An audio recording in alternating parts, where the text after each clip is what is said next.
పడిపోయిన చోటి పైకెదగడ మెట్లను పదును పెట్టు మొదలు 10 మందిలోన నీ ప్రతిభను చూపగ పట్టుదలతో కదులు ఏలు పట్టి నడిపించునురా ఎదురైన అనుభవాలు వేల ఏండ్లు వర్ధిల్లునురా నీ విజయ జ్ఞాపకాలు రాదురా ఏ విజయం నీ కోసం నా కోసం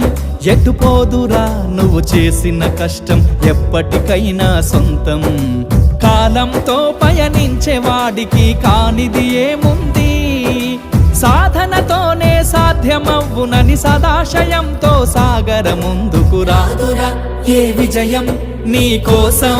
నా కోసం ఎటుపోదురా నువ్వు చేసిన కష్టం ఎప్పటికైనా సొంతం